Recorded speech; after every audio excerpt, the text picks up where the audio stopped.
Мы на самом деле финтех-группа. Так, осталось вот.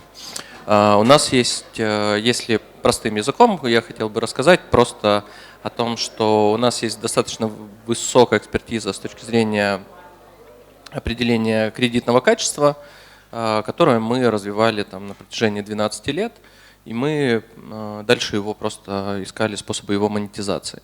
Поэтому мы сначала разработали in-house IT-решения. У нас есть компания наша IT-технологическая IDF Lab, которая разрабатывает собственный софт внутри компании и скоринговые модели, которые мы дальше адаптируем под наши бизнес-направления. Первым бизнес-направлением у нас была непосредственно микрофинансовая отрасль, где исторически высокая маржинальность и требуется непосредственно оперативное изменение настроек.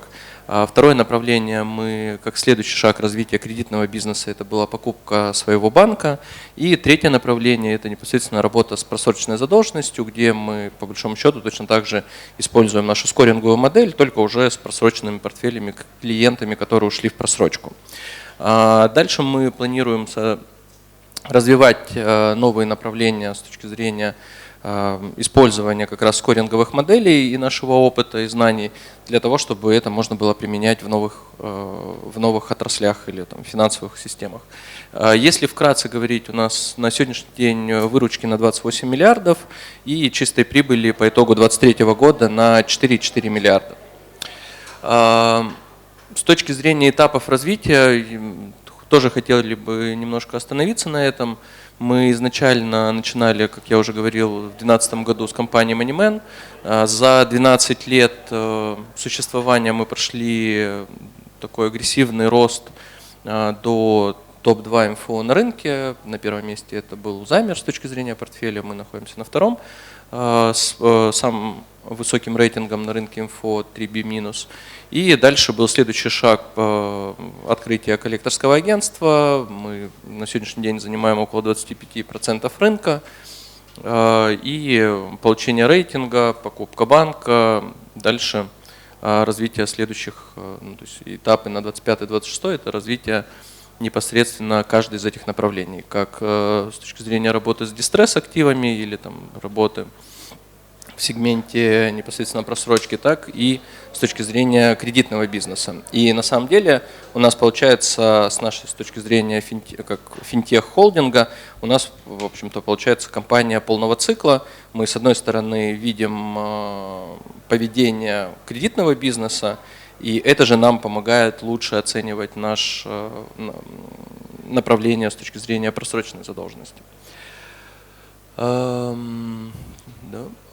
Извините.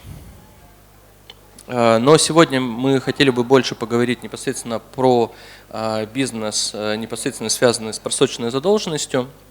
Это непосредственно операционная компания Decollect, которая была основана в 2018 году и за последних там, уже 6 лет, 6 лет прошла огромный рост. Мы первую прибыль получили на самом деле в 2019 году в размере 14 миллионов рублей. На сегодняшний день по итогу 2023 года это уже 2,7 миллиарда, и мы ожидаем по итогу 2024 года также прирост в районе 30%. Дальше будет зависеть от того, как себя поведет рынок. При этом основной критерий с нашей точки зрения развития это было сохранение высокой маржинальности, то есть наши акционеры придерживаются позиции о том, что для нас гораздо важнее сохранение высокой маржинальности, нежели роста, поэтому если мы видим, что рынок как-то меняется, то мы непосредственно, как громко оказывается. Вот. Соответственно, мы в приоритете стоит непосредственно сохранение маржинальности как дополнительный комфорт в том числе как для акционеров, так и для кредиторов. То есть можно посмотреть о том, что у нас достаточно агрессивный, давайте сейчас с точки зрения развития, то есть мы по мере того, как наш портфель увеличивается, и мы достаточно активно его покупаем, нам необходимо развивать собственную сеть. Зачем это делается? Потому что при наличии собственного представителя в каждом регионе, где есть непосредственно портфель с просрочкой, увеличение эффективности взыскания и работы увеличивается примерно в 1,5–2 раза.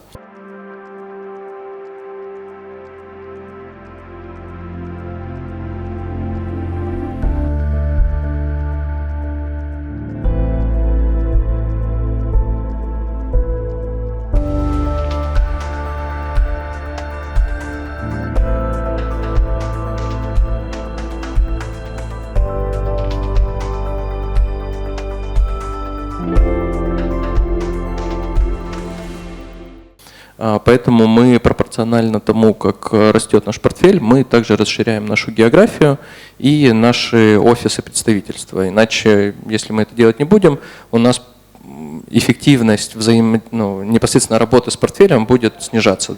А для нас важно оставаться максимально эффективными.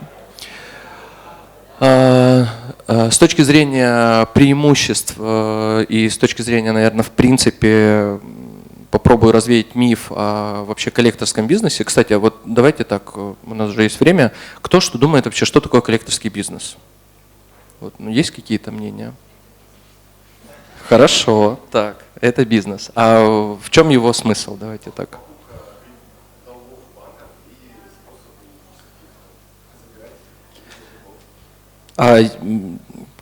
Если я скажу, что это бизнес, в котором остаются довольны абсолютно все. Как вы думаете, это реально? Что? Мафия, когда все довольны? Мне казалось, мафия это немного другое. Ну ладно, давайте я попробую развеять миф и попробую вас доказать о том, что на самом деле это один из немногих бизнесов, где все участники процесса на самом деле остаются в выигрыше. И тут важно понимать, на самом деле, как устроено или что является причинно-следственных связей и вообще появления коллекторского направления или работы с просроченной задолженностью. И тут важно на самом деле посмотреть то есть бенефициаром всей этой истории является Центральный банк, потому что у него есть, как у мегарегулятора, основная задача – это не получение прибыли, а сохранение финансовой устойчивости банковского сектора. Соответственно, для него важно, чтобы банковский сектор не упал, не завалился, как это происходит в Америке. И для этого он вводит разные нормативы и следит за уровнем просрочки, что куда и выдает банки коммерческие. У коммерческих банков есть своя задача, соответственно, получить прибыль. Коммерческие банки получают прибыль непосредственно от выдачи кредитования. Вот, к нам еще и Олег присоединился, он сможет нам помочь. Сейчас проверим. Олег, как ты думаешь, коллекторский бизнес – это что? Это оздоровление населения, избавление населения от долгов. Как ты думаешь, можно ли сказать, что это бизнес, в котором все остаются довольны? Все участники? Можно так сказать, кроме мошенников. Согласен, да, мошенники, кстати, остаются недовольны, но я думаю, что это не самое страшное. Если еще и мошенники будут оставаться довольны, но это перебор уже. Ну вот, да, прошу прощения, продолжим. Соответственно, есть коммерческие банки, которые непосредственно, основная задача является получение прибыли. Прибыль это непосредственно происходит через выдачу кредитования. Соответственно, чем больше они выдадут кредитов, тем больше они заработают. Поэтому вот получается взаимосвязь о том, что Центральный банк следит за тем, чтобы банки не выдали кредиты, которые не обеспечены или ушли в просрочку, чтобы таких кредитов оказалось не больше, чем есть у банка капитал. Соответственно, когда банки упираются в свои нормативы по достаточности капитала, Центральный банк говорит о том, что ребята, стоп-игра, дальше у вас есть там 3 варианта на самом деле. Первое, докапитализируйте акционерами, это мало кто любит делать акционеры. Второй вариант, это останавливаем кредитование, потому что фактически Центральный банк говорит, вы не умеете определять кредитное качество клиентов, вы раздаете деньги тем людям, которые на самом деле вернуть не могут. И тем самым подрываете устойчивость финансового банка и своих вкладчиков. И третий вариант – это просто уберите это с баланса, со своего. И вот тут появляются как раз коллектора, коллекторские агентства и вообще вся эта, непосредственно вся индустрия.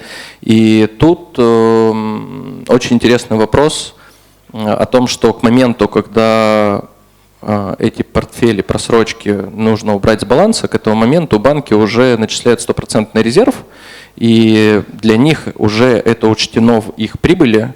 Соответственно, для них, в общем-то, основная задача – это не заработать на продаже портфелей, а их основная задача – это убрать это с баланса для того, чтобы они дальше могли наращивать свой рынок там, кредитования.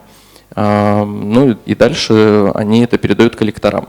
Коллектора покупают это по рыночным ценам, которые там, могут быть выше, могут быть ниже, абсолютно на рыночных условиях. И дальше уже непосредственно коллектора возвращаются к должникам и с ними выстраивают коммуникацию. И это отдельный момент, который стоит на это обратить внимание, потому что навряд ли, я очень надеюсь, что никто не сталкивался с судебными приставами, но наверное, штрафы как бы сейчас чуть-чуть технологичнее стало через госуслуги, но раньше, если кто-то оплачивал автомобильные штрафы, особенно у судебных приставов, это просто ад какой-то. То есть у них системы зависают, что-то не отображаются, и на самом деле о чем-либо договориться с судебным приставом просто невозможно, потому что это инструмент непосредственно исполнения указа, ну, как бы исполнения непосредственно уже требования государства.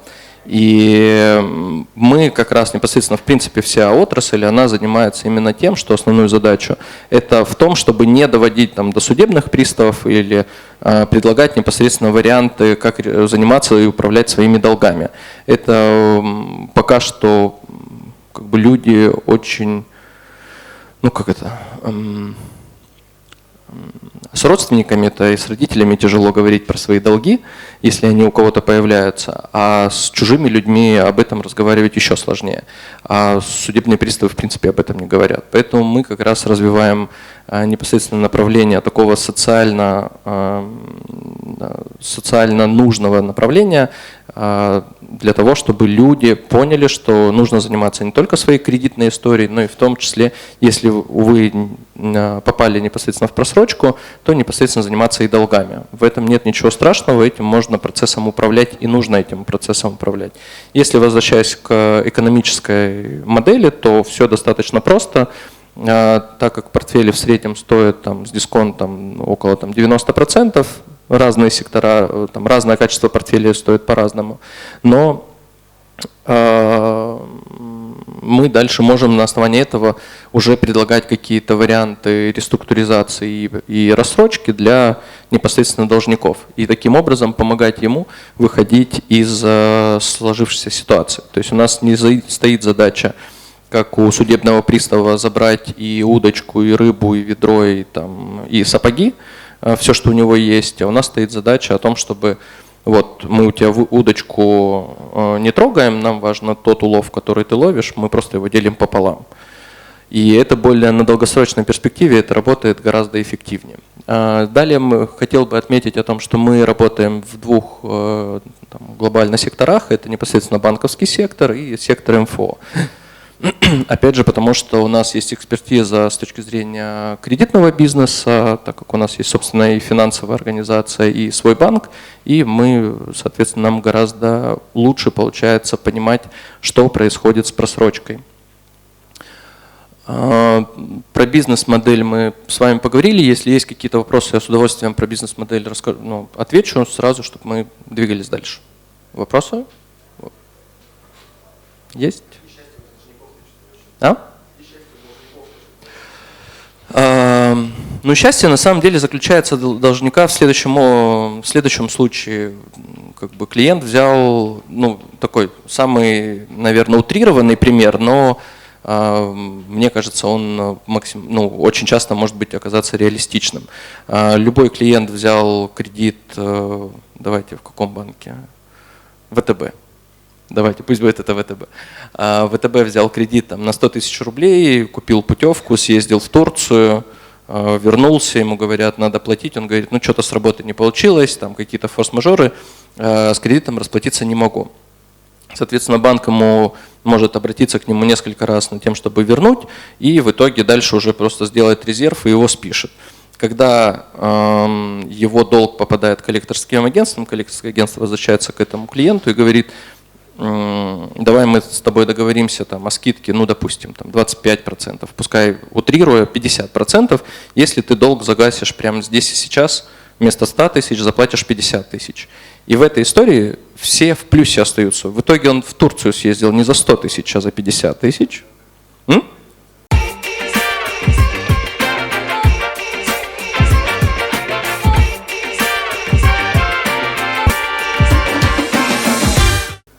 Ну, давайте так, с точки зрения, ну хорошо, пусть будет с процентами 150 тысяч, окей.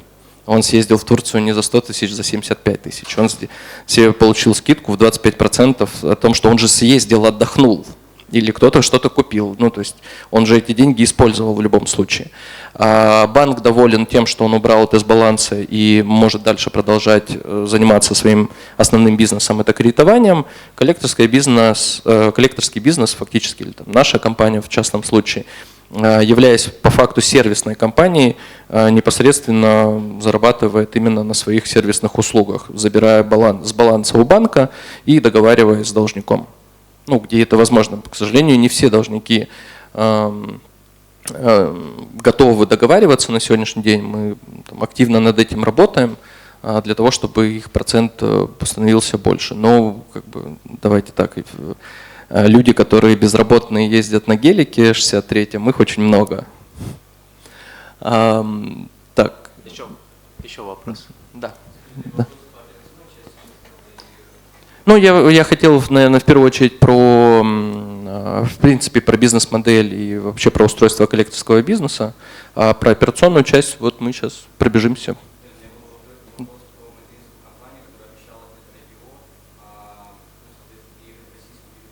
Это было сделано, да. Давай могу сразу пояснить. То есть у нас была действительно материнская компания, зарегистрированная на Кипре. В 29 декабря было получено разрешение от Центрального банка о редомицеляции, и в начале 2024 года компания была редомицелирована.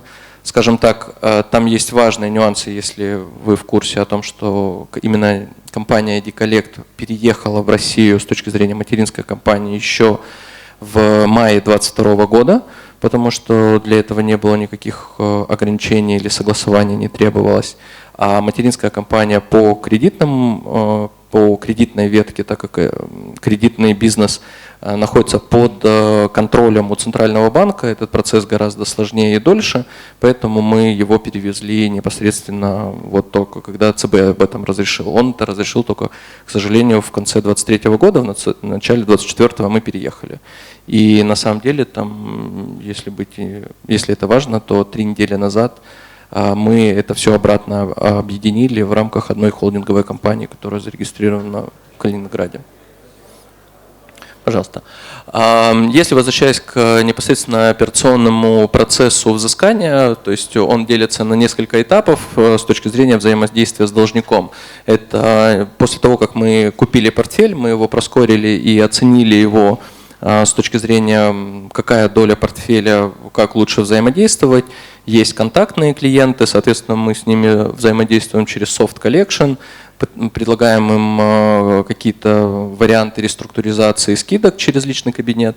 Если там, та часть портфеля, где клиенты не контактные, они направляются через так называемый legal conveyor, соответственно, решение в суд, получение судебного приказа и дальше на исполнение судебным приставом.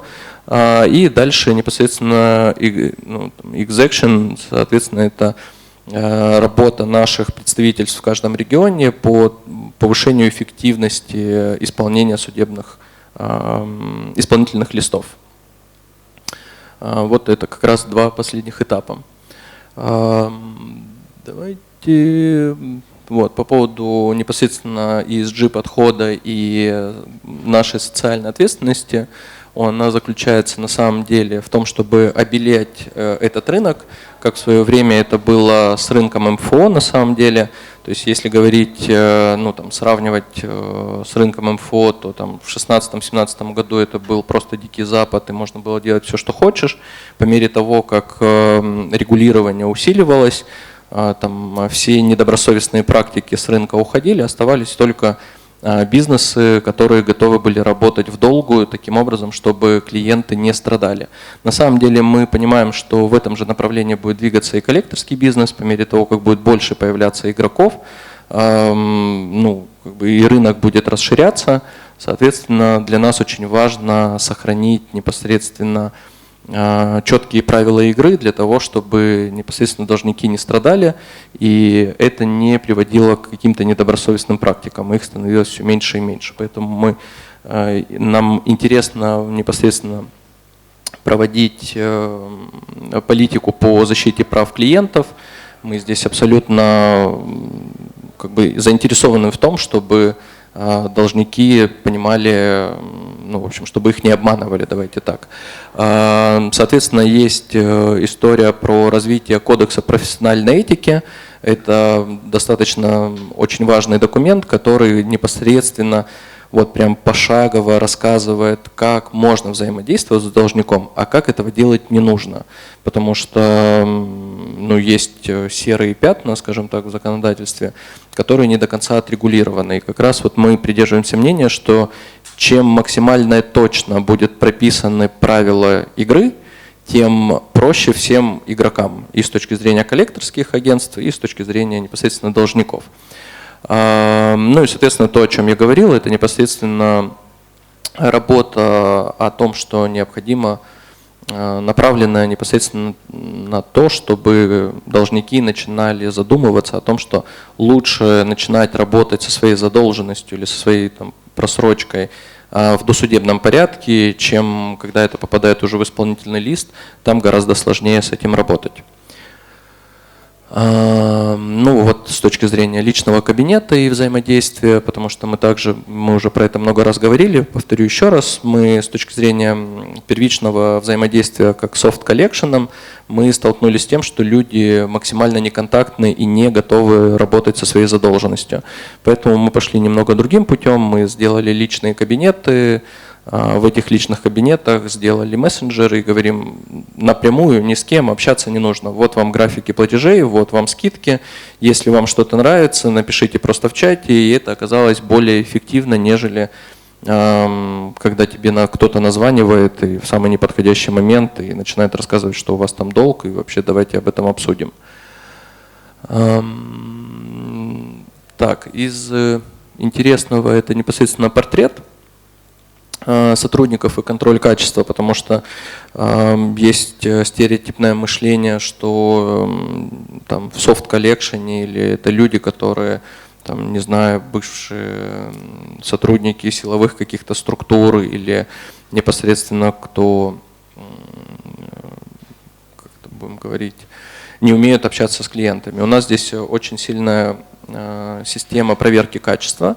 Мы очень внимательно к этому относимся. Опять же, из принципа того, что нам очень важно поменять стереотип о том, что нужно разговаривать. И поэтому мы, наоборот, настраиваем работу и подбираем сотрудников и прослушиваем все звонки именно из принципа того, что нам важно, чтобы вот этот первый звонок и ощущение у должника, оно не вызывало негатив. Поэтому мы на самом деле здесь очень внимательно смотрим, поэтому это в основном женщины, потому что с девушками всем приятнее общаться.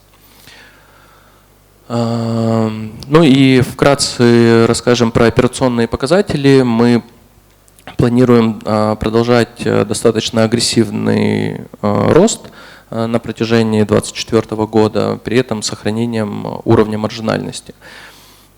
Если говорить по номиналу, мы ожидаем, что к концу 2024 года наш портфель уже составит в районе 234 миллионов, и при этом мы на это в совокупности, если говорить по номиналу, то это будет около 82 миллиардов. Но я бы здесь на самом деле очень важные моменты отметил, что с точки зрения нашего, несмотря на то, что мы набираем достаточно много долга, для нас очень важный показатель с точки зрения ликвидности – это объемы сборов. На сегодняшний день они уже превышают чуть больше миллиарда рублей каждый месяц. Мы на свой банковский счет получаем около миллиарда рублей. которые дальше реинвестируются и направляются на обслуживание текущего долга и также на развитие офисной сети представительств. При этом для нас все так же остается важно сохранение уровня маржинальности. С точки зрения структуры долга мы достаточно, по мере того, как у нас происходит выход отчетности и ее подтверждение ее стабильности, мы переходим все больше к непосредственно таким прозрачному, открытому привлечению финансирования непосредственно через кредитные линии и выпуски облигаций. И как мы видим, что доля частных инвесторов постепенно будет, она уже снижается, и планируем дальше ее продолжить эту долю снижать.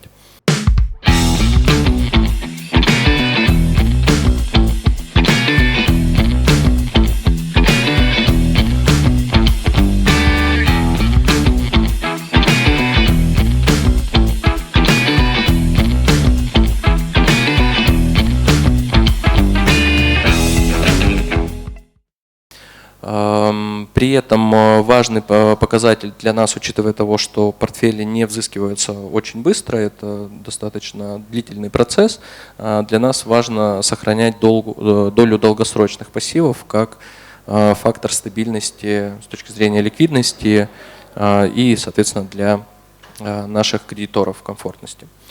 Если говорить про уровень рейтинга, то он на сегодняшний день составляет BB+, поэтому при этом мы ожидаем, что в ближайшее время он будет пересмотрен. Мы находимся на данный момент в процессе, соответственно, рассчитываем на его достаточно значительное повышение. Ну и вот, наверное, самый главный слайд, на котором я хотел бы заострить внимание, который очень важен для наших кредиторов и который на самом деле он не очевиден, потому что он в отчетности его достаточно сложно разобрать. И это связано непосредственно то, как мы для себя оцениваем запас прочности бизнеса перед нашими кредиторами. То есть если говорить о том, что за 5 месяцев 2024 года наши обязательства перед кредиторами составляют 13,5 миллиардов, то при этом мы понимаем, что в следующих 3-5 лет мы с нашего портфеля в 248 миллиардов рублей потенциально соберем 34,6 миллиарда. Таким образом, запас прочности составляет примерно в 2,5 раза. И именно вот этот запас прочности нам позволяет комфортно продолжать достаточно сильный рост. При этом, по мере того, как пропадает эффект низкой базы с точки зрения всего бизнеса, мы видим о том, что постепенно будет снижаться соотношение долг на EBITDA. Опять же, потому что по мере роста портфеля растут и ежемесячные сборы. И в итоге в какой-то момент мы понимаем, что он снизится еще ниже, до уровня, когда это будет уже выходить постепенно на более консервативный рост. Мы также смотрим в новые направления активно. Здесь мы смотрим на самом деле абсолютно на весь рынок. У нас есть разные тесты, которые мы проверяем в разных направлениях абсолютно. Это и залоговые активы, назовем это так, то есть в сторону больше дистресс активов.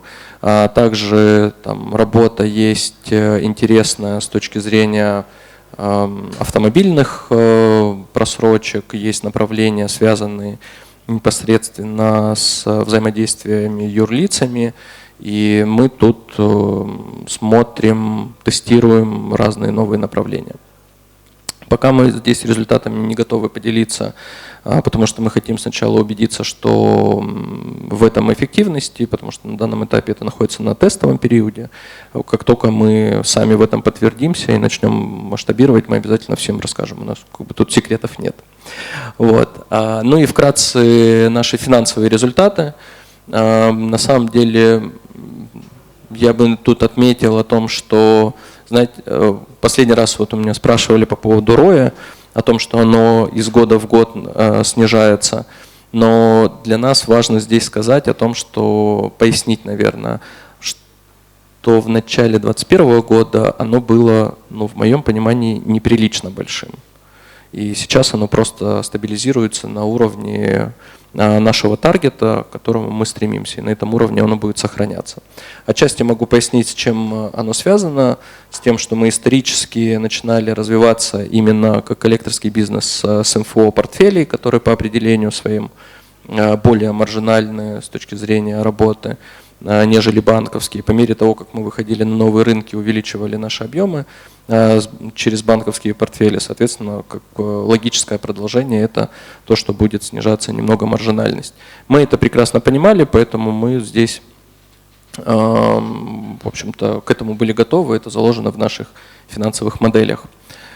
Последнее, наверное, что мне хотелось рассказать, это о том, что у нас на данный момент происходит непосредственно размещение одного выпуска на 500 миллионов с фиксированной ставкой, с пониманием того, что в перспективе следующих 2 лет ставка Центрального банка должна снижаться, и таким образом даже при текущем достаточно небольшом спреде к ключу мы понимаем, что у инвесторов будет апсайд в будущем, в 2025-2026 году, когда там флоутеры, вот сейчас Олег как раз разместил там большой выпуск в ПКБ как флоутер, мы понимаем, что здесь есть такое отдельное интересное конкурентное преимущество, которое позволит инвесторам заработать в будущем.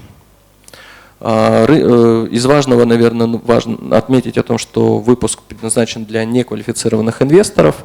Есть ограничения в 1,4 миллиона. И у нас самое интересное, что это будет с ежемесячными выплатами. Ну и есть еще одно, наверное, такое преимущество. Оно заключается в том, что на данный момент выпуск считается при рейтинге BB+, но, соответственно, при повышении рейтинга здесь у нас интерес к бумаге должен повыситься. И это будет дополнительный апсайд. Давай. Пожалуйста, да. Лучше в микрофон, чтобы осталось. Представляйтесь, пожалуйста. Давайте, тут есть интересные слайды, но давай про вопросы. Мне просто пора бежать. Я хотел задать 2 вопроса. Первый вопрос, меня зовут Николай. Первый вопрос касается того, как именно он планируется. У вас был слайд с темпами роста, за счет чего конкретно планируете рост. Второй вопрос непосредственно, как влияет денежно-кредитная политика на ваши операционные показатели. С одной стороны, как я понимаю, если идет повышение дальнейших процентных ставок, вам это идет на пользу, потому что количество дефолтов увеличивается. Как я понял, ваши коллекторы радуются, с одной стороны.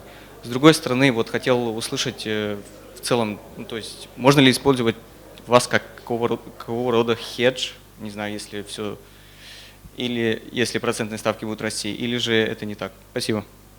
Давай начну с конца. С точки зрения как хедж против ключевой ставки, роста ключевой ставки. Ключевая ставка? Да я бы сказал, что глобально никак. Но вот если смотреть верхнеуровнево, смотреть при ROE в 60%, нам что 16, что 18. Вопрос только в том, что какое количество портфелей мы купим. То есть это скорее вопрос к тому, что мы не хотим покупать портфели, которые менее маржинальные. Соответственно, мы будем выбирать более качественные. Плюс, на самом деле, нам интересно развиваться в новых направлениях, в которых, скажем так, никого нет. И это вот ответ, наверное, на второй вопрос, за счет чего будет происходить дальнейший рост. Вот как я говорил о том, что это сейчас происходит на тестовом периоде, как только он закончится и мы подтвердимся, что это будет работать, мы обязательно всем расскажем. Тоже не хочется все секреты рассказывать, иначе там сейчас все окажутся. У нас тут коллеги все сидят. Антон, от себя такой вопрос. А вы в основном беззалоговое кредитование покупаете, да, по цессии? Уже и залоговое. Залоговое есть, да? Да. А банкам это, скажем так, выгодно, приемлемо продавать там ипотечные, например, автокредиты? Тут на самом деле у каждого банка свой подход, в зависимости от того, какие у него задачи стоят. Это вот как одним выгодно, а другим невыгодно, у одних одни KPI, у других другие. Поэтому тут все очень индивидуально. Но, скажем так, что если говорить с точки зрения залогового бизнеса, я бы не сказал, что он очень большой на данный момент. Пока что, когда нету волны дефолтов именно с точки зрения обслуживания, потому что там та же самая ипотека, она сейчас в большей степени все-таки субсидированная, и даже от того, что ключ поднимают, проценты платежей не увеличиваются. Поэтому здесь я в меньшей степени это вижу. Спасибо. Еще, пожалуйста. Талышев Евгений, в Пульсе известен как 30-летний пенсионер. Вопрос такой, вот вы говорите облигации, что доходность будет 19%. То есть какой смысл, допустим, покупать ваши облигации, если можно сейчас по 20, по 21% найти облигации? Ну, доходность к погашению, да. То есть при этом у вас кредитный рейтинг BB минус. Ну, то есть BB плюс. Или плюс, да. Ошибся. Спасибо. Да, отвечу на этот вопрос. С точки зрения, тут важный вопрос к доходности к погашению. То есть мы говорим о том, что 19 это все-таки купон, а не доходность к погашению. Поэтому доходность к погашению там будет в районе 20,5, если не ошибаюсь. И вопрос о том, что то, что есть сейчас по 21, в основном все-таки в большей степени это флоутеры. Но глобально я с вами абсолютно согласен с точки зрения того, что сейчас рынок иррационален с точки зрения рейтингов, с точки зрения доходностей. Поэтому тут на самом деле у каждого инвестора свои задачи. Кому-то это нравится, кто-то смотрит там более высокий рейтинг. Это один момент. Второй момент, на самом деле, опять же, так как мы находимся сейчас в процессе пересмотра, то мы для себя оцениваем все-таки текущий купон на уровне более высокого рейтинга. Просто он сделан авансом, так как мы, по большому счету, книгу открыли еще в конце мая. Коллеги, еще вопросы, пожалуйста. Ну, Антон, тогда от себя еще небольшой вопросик. Ну, сейчас все практически идут с флоутерами, даже и ВДО сегменты, там, с AAA, там все, так сказать, флоутеры. Ну, так сказать, эмитенты верят, что в следующем году все-таки ЦБ начнет снижать ставку.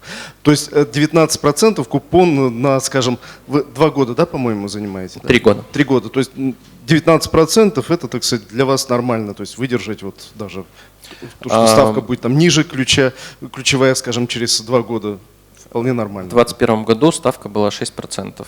У нас стоимость фондирования была примерно таким же.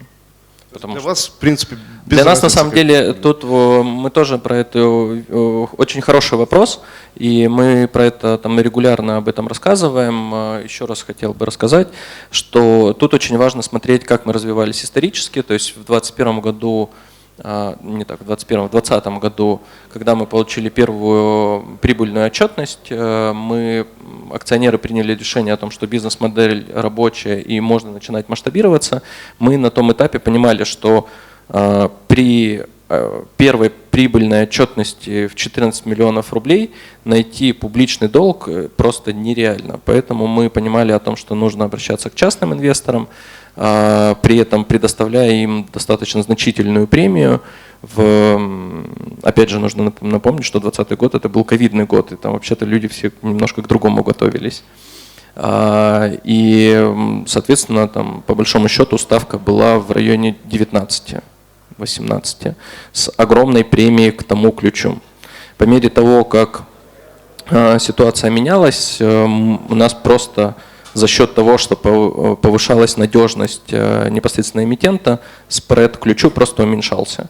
И вот мы сегодня видим о том, что там, ключ поднялся, а наши расходы на обслуживание долга, они подросли, но они не подросли пропорционально тому, насколько вырос ключ.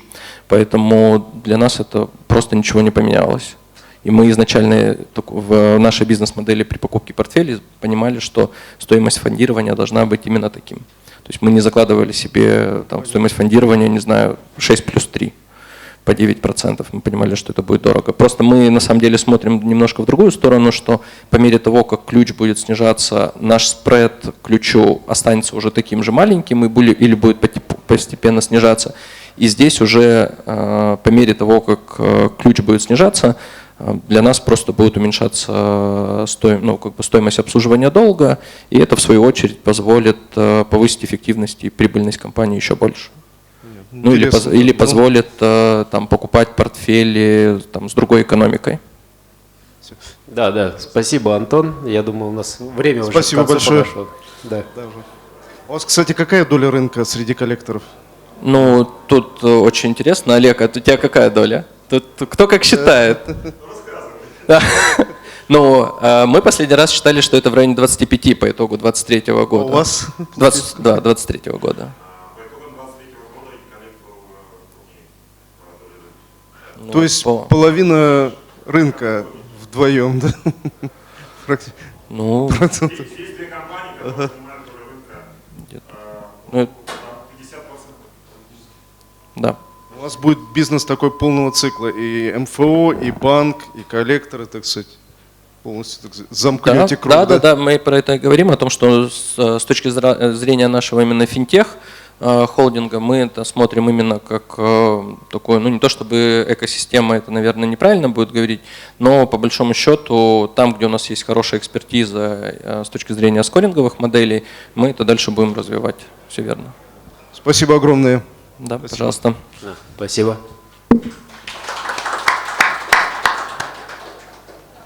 Коллеги, можете QR-код считывать, соответственно, задать вопросы эмитенту. Я думаю, так сказать, Антон, вы там уже ответите, ваши помощники. Да, так сказать. да, пожалуйста, если какие-то остались вопросы, можно в индивидуальном порядке все расскажу, Спасибо. насколько это будет возможно. Всем большое спасибо.